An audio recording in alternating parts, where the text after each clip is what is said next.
आप सभी का स्वागत है स्टडी फॉर इलेक्ट्रिकल इंजीनियरिंग में। हेलो फ्रेंड्स, आज हम जानेंगे बस बार सिस्टम के बारे में। अगर आप एक इलेक्ट्रिकल इंजीनियर हैं तो आपके लिए यह टॉपिक इम्पॉर्टेंट है। बस बार सिस्टम में जानेंगे बस बार क्या है, बस बार क्यों यूज किया जाता है, बस बार को बनाने में कौन कौन से मटेरियल और कौन से साइज का उपयोग किया जाता है, बस बार की रेटिंग किस में होती है, बस बार कितने प्रकार की होती है, बस बार का उपयोग कहाँ पर किया जाता है। इन सारे सवालों का जवाब इस वीडियो में हम लोग जानने की कोशिश करें। पहला क्वेश्चन है, बस बार क्या है। यह एक कंडक्टर या ग्रुप ऑफ कंडक्टर होता है जो आने वाली सप्लाई को कलेक्ट करता है और जाने वाली सप्लाई को डिस्ट्रीब्यूट करता है। यह एक जंक्शन की तरह कार्य करता है। इसमें नंबर ऑफ कंडक्टर कई हो सकते हैं और नंबर ऑफ आउटगोअर भी कई हो सकते हैं। क्वेश्चन नंबर 2 है, बस बार को क्यों यूज करते हैं। आप लोग इस पिक्चर को देख सकते हैं। ये जो सिंगल वायर है इनपुट है और जो 3 वायर है आउटपुट है। इसका मतलब यह जो एक वायर से सप्लाई स्टेशन से आ रही है और 3 जगह डिस्ट्रीब्यूट हो रही है। तो इस 3 वायर को सिंगल वायर से कनेक्ट करने के लिए हमने इस वायर को आपस में ट्विस्ट कर दिया, तो यह ज्वाइंट हो गया। इसके ऊपर हम लोग पीवीसी टेप भी लगा देते हैं। दोस्तों, कुछ समय बाद क्या होगा कि जहाँ पर वायर का ज्वाइंट होता है वहाँ पर हीट क्रिएट होता है और हीट की वजह से टेप जल जाएगा और सर्किट ओपन हो जाएगा और ये डेंजरस है। अगर प्रॉपर ट्विस्ट नहीं हो पाता है तो भी सर्किट में फॉल्ट हो सकता है, चाहे फॉल्ट ओपन सर्किट हो या शॉर्ट सर्किट हो। दोस्तों, अगर इस पतले से वायर में प्रॉपर ट्विस्टिंग का प्रॉब्लम हो सकता है तो हमको बहुत high amount of current flow कराने की ज़रूरत पड़ती है। सोचिए, अगर यह 3 को 300 स्क्वायर mm केबल हो या सिंगल को 300 स्क्वायर mm केबल को ज्वाइंट करना हो तो क्या होगा। दोस्तों, ज्वाइंटिंग की समस्या को अवॉइड करने के लिए ही हम बस बार का उपयोग करते हैं, जिससे कि लग्स एंड नट बोल्ट की हेल्प से किसी भी केबल को प्रॉपर ज्वाइंट किया जा सके। और इस लग की साइज केबल के साइज के अनुसार ही सिलेक्ट किया जाता है। दोस्तों, इस बस बार का एक एडवांटेज यह है कि अगर हमें इनकमर या आउटगोअर की नंबर ऑफ एक्सटेंशन करना हो तो बस बार में होल करके केबल को ज्वाइंट कर सकते हैं। क्वेश्चन नंबर 3 है, बस बार को बनाने के लिए कौन सा मटेरियल और साइज का उपयोग करते हैं।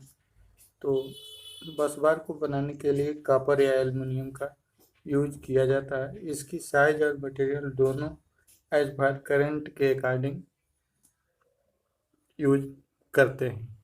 आप लोगों को इस फिगर में बस बार के कई सारे साइज दिया गया है।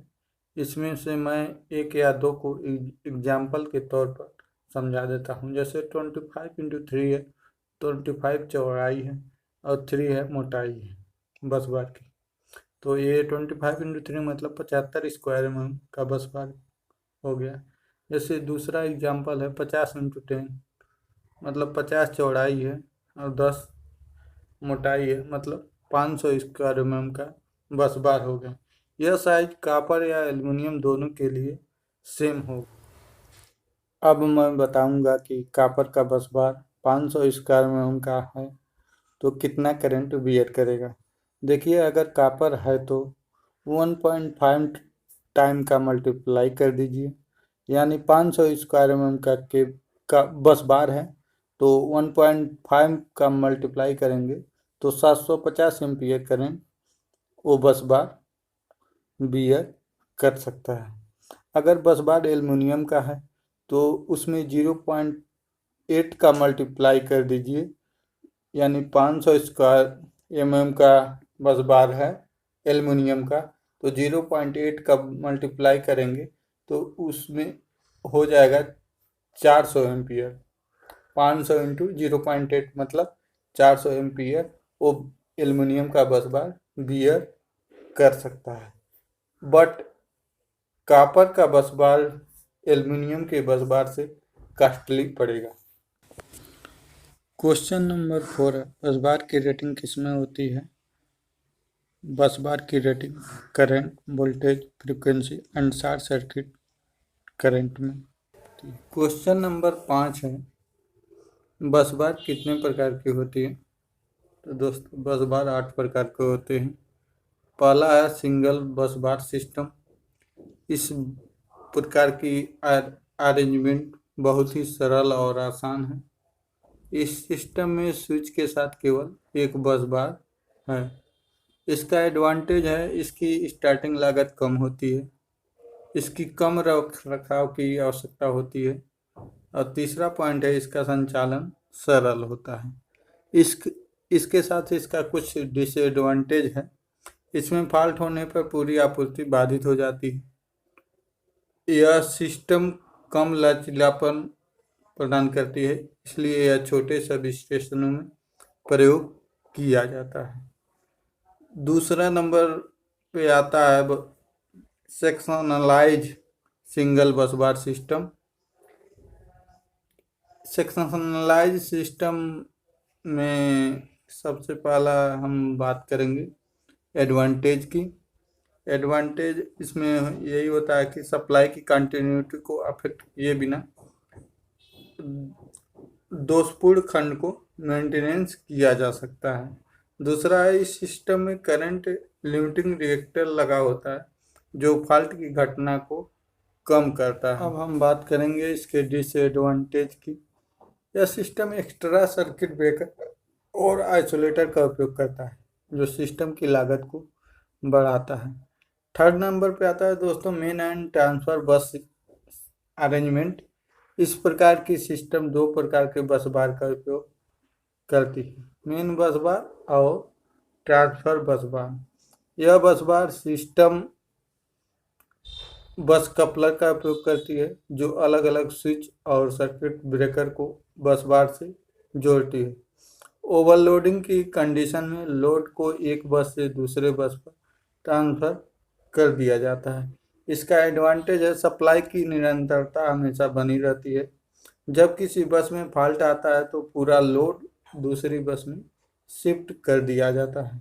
दूसरे नंबर पर मेंटेनेंस इसकी आसानी से बिना किसी सप्लाई को बंद किए ही किया जाता है।